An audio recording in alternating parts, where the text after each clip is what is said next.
Good morning. ഇന്ന് നമ്മൾ കെമിസ്ട്രിയാണ് എടുക്കാൻ പോണത്.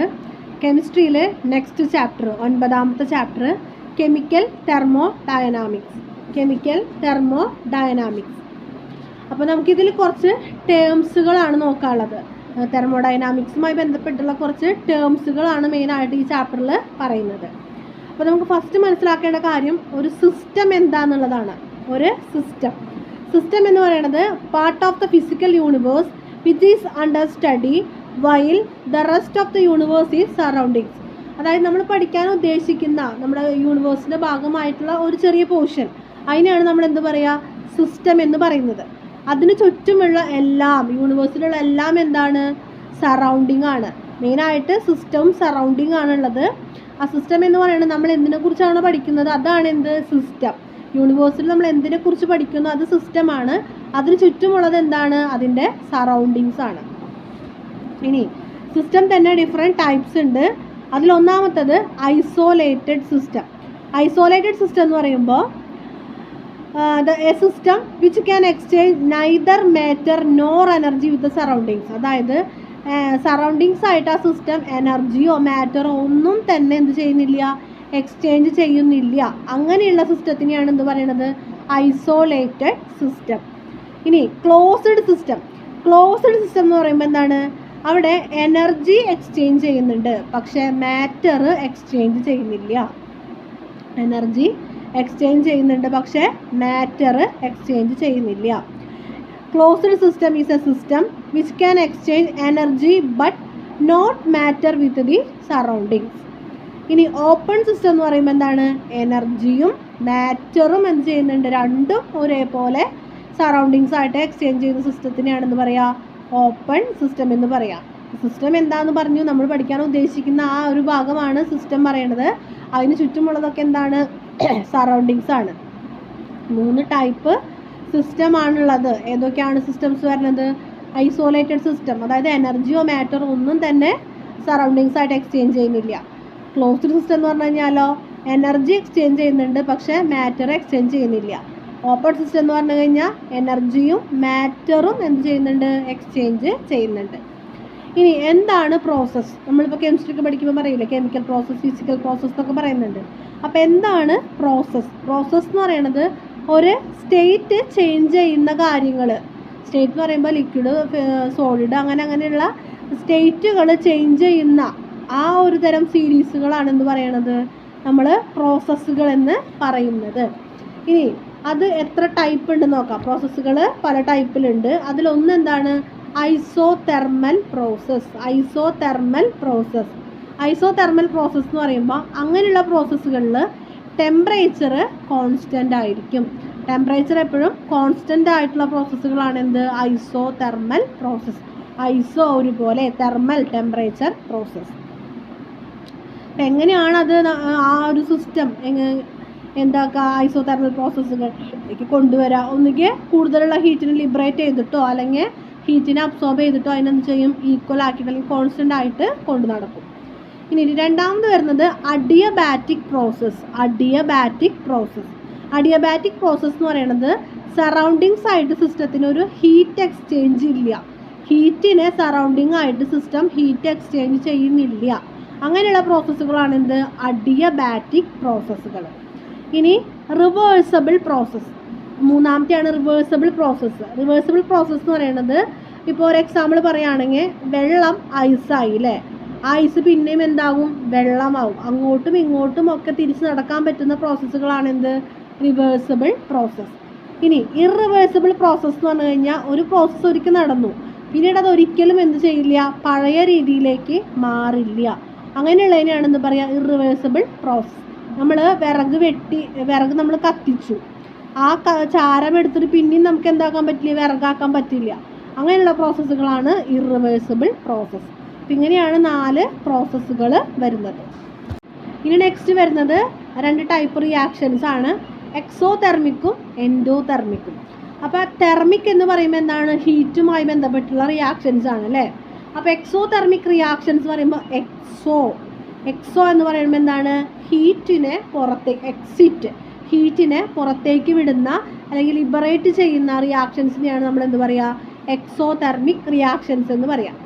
ഇനി എൻഡോതെർമിക് റിയാക്ഷൻസ്, എൻഡോ അകത്തേക്ക്, അപ്പോൾ ഹീറ്റിനെ അബ്സോർബ് ചെയ്യുന്ന റിയാക്ഷൻസിനെയാണ് എന്ത് പറയുക, എൻഡോതെർമിക് റിയാക്ഷൻസ് എന്ന് പറയാം. ഇനി നമുക്ക് നോക്കാനുള്ളത് ഫസ്റ്റ് ലോ ഓഫ് തെർമോഡൈനാമിക്സ്. തെർമോഡൈനാമിക്സിൻ്റെ first law, energy can neither be created nor be destroyed. The total energy of the universe or an isolated system is constant. അപ്പോൾ എന്താ പറയണത്, എനർജിനെ നമുക്ക് നിർമ്മിക്കാനോ നശിപ്പിക്കാനോ സാധ്യമല്ല. എന്ത് ചെയ്യാൻ പറ്റും, നമുക്കതിനെ വേറെ രൂപത്തിൽ നിന്ന് വേറെ രൂപത്തിലേക്ക് മാറ്റാനായിട്ടാണ് കഴിയുന്നത്. ഇപ്പോൾ കെമിക്കൽ എനർജി ഇലക്ട്രിക്കൽ എനർജി ആക്കി, അല്ലെങ്കിൽ അതിന് മാഗ്നറ്റിക് എനർജി ആക്കി, അങ്ങനെ പല രൂപമാറ്റം വരുത്താനാണ് പറ്റുന്നത്. അതല്ലാതെ ഒരാൾക്കും എന്ത് ചെയ്യാൻ പറ്റുന്നില്ല, എനർജീനെ നിർമ്മിക്കാനോ അല്ലെങ്കിൽ അതിനെ നശിപ്പിക്കാനോ കഴിയുന്നില്ല. യൂണിവേഴ്സിൻ്റെ ടോട്ടൽ എനർജി എപ്പോഴും എന്തായിരിക്കും, റിമൈൻസ് കോൺസ്റ്റൻറ്റ്, എപ്പോഴും സെയിം ആയിരിക്കും. ഇനി എന്താണ് ഇൻറ്റേർണൽ എനർജി എന്ന് നോക്കാം.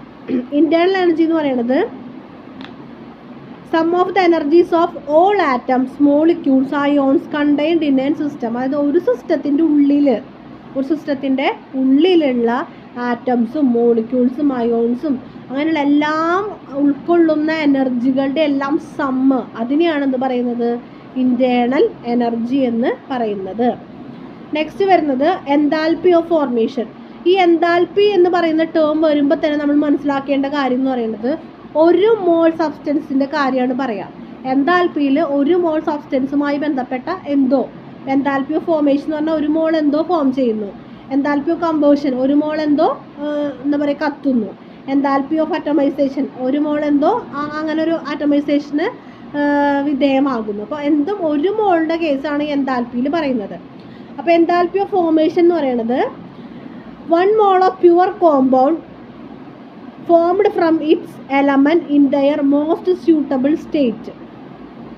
അതായത് ഒരു മോൾ കോമ്പൗണ്ട് അതിൻ്റെ പ്യുവർ എലമെൻറ്റിൽ നിന്ന് ഫോം ചെയ്യാണ്.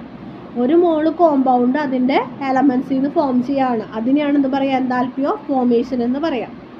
എൻതാൽപ്പി ഓഫ് കമ്പേഷൻ എന്ന് പറയുന്നത് ഒരു പെർട്ടിക്കുലർ ടെമ്പറേച്ചറിൽ 1 bar അറ്റ്മോസ്ഫറിക് പ്രഷർ, ആ പ്രഷറിൻ്റെ യൂണിറ്റാണ് 1 bar എന്ന് കാണിച്ചിരിക്കുന്നത്.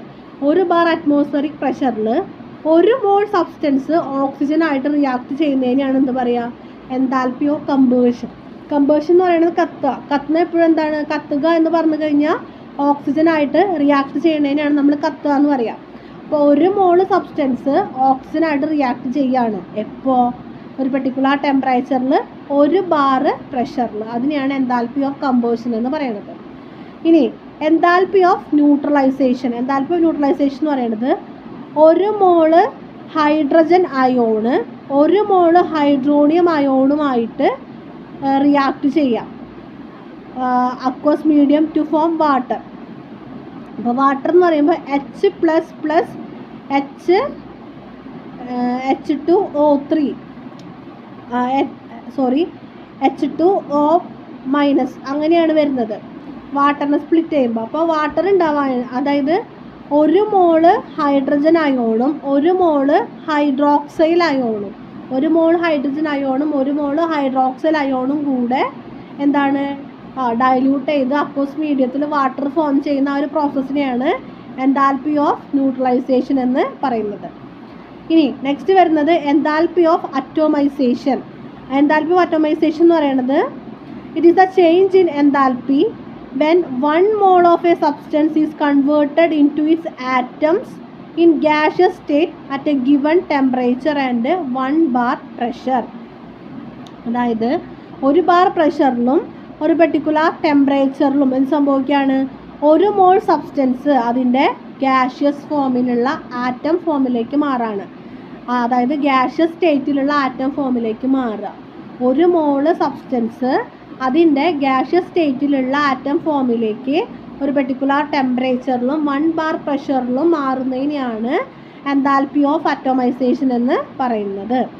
ഇനി enthalpy of transition. Enthalpy of transition എന്ന് പറയുന്നത് 1 മോള് സബ്സ്റ്റൻസ് ഒരു പെർട്ടിക്കുലർ ടെമ്പറേച്ചറിലും 1 bar പ്രഷറിലും അതിൻ്റെ ഫേസ് ചേഞ്ച് ചെയ്യുക. ഇപ്പോൾ സോളിഡ് ലിക്വിഡ് ആവാം, ലിക്വിഡ് സോളിഡ് വേറെ ഏതെങ്കിലുമൊക്കെ സ്റ്റേറ്റുകൾ ചേഞ്ച് ചെയ്യുക. ആ ഫേസ് ചേഞ്ച് ചെയ്യണതിനെയാണ് എന്ത് പറയുക, എൻതാൽപ്പി ഓഫ് ട്രാൻസിഷൻ എന്ന് പറയാം.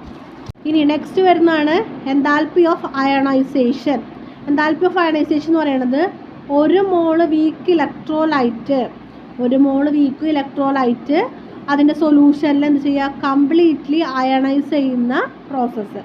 ഒരു മോള് വീക്ക് ഇലക്ട്രോലൈറ്റ് അതിൻ്റെ സൊല്യൂഷനിൽ കംപ്ലീറ്റ്ലി അയണൈസ് ചെയ്യുക, അതിനെയാണ് എന്ത് പറയുക, എൻതാൽപ്പി ഓഫ് അയണൈസേഷൻ. അതിനും എന്താണ്, ഒരു കണ്ടീഷൻ ഉണ്ട്, ഒരു പെർട്ടിക്കുലർ ടെമ്പറേച്ചറും 1 bar പ്രഷറും. ഇനി ബോണ്ട് എൻതാൽപ്പി എന്ന് പറയുമ്പോൾ നമ്മൾ ബോണ്ടൊക്കെ നമ്മൾ മുന്നത്തെ ക്ലാസ്സിൽ പഠിച്ചിട്ടുണ്ടായിരുന്നു. ഒരു മോള് ബോണ്ട് ബ്രേക്ക് ചെയ്യാനായിട്ട് എത്ര എനർജി വേണം, ഒരു മോള് ബോണ്ട് ബ്രേക്ക് ചെയ്യാനായിട്ട് ആവശ്യമുള്ള എനർജി, അതാണ് എന്ത്, ബോണ്ട് എൻതാൽപ്പി. ഇത്രയാണ് നമുക്ക് പഠിക്കാനുള്ള ടേംസുകൾ എൻതാൽപ്പി ഓഫ് അങ്ങനെയുള്ളത്. അപ്പോൾ എൻതാൽപ്പി എന്ന് പറയുമ്പോൾ നമ്മൾ മനസ്സിലാക്കേണ്ട ഒരു കാര്യം എന്താണ്, 1 mole സബ്സ്റ്റൻസിൻ്റെ കേസാണ് അവിടെ പറഞ്ഞുകൊണ്ടിരിക്കുന്നത്.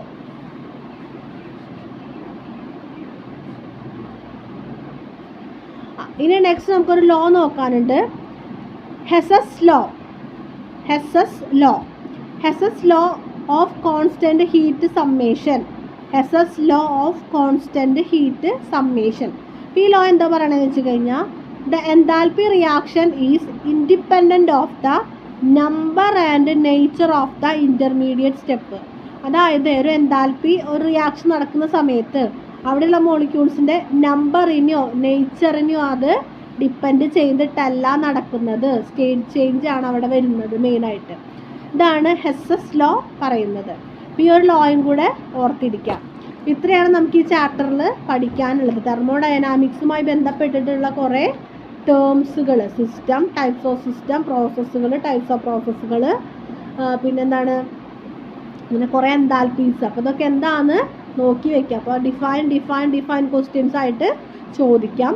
സിസ്റ്റത്തിൻ്റെ കേസിൽ മാത്രം നമുക്ക് വേണമെങ്കിൽ ഒന്ന് ചോദിക്കാം, അല്ലെങ്കിൽ പ്രോസസ്സുകളൊക്കെ what is process, what are the different types of process, അല്ലെങ്കിൽ what is system, what are the different types of system എന്നൊക്കെ പറഞ്ഞ് 2 മാർക്കിനായിട്ട് ചോദിക്കാം. അല്ലെങ്കിൽ ഇതിന് കൂടുതലായിട്ട് ചോദിക്കാവുന്നത് നമുക്ക് ഡിഫൈൻ ടൈപ്പ് ക്വസ്റ്റ്യൻസ് ആണ്. ഇതാണ് നമുക്ക് ഈ ചാപ്റ്റർ പഠിക്കാനുള്ളത്. നന്നായിട്ട് വായിച്ച് മനസ്സിലാക്കി പഠിക്കാം. Thank you.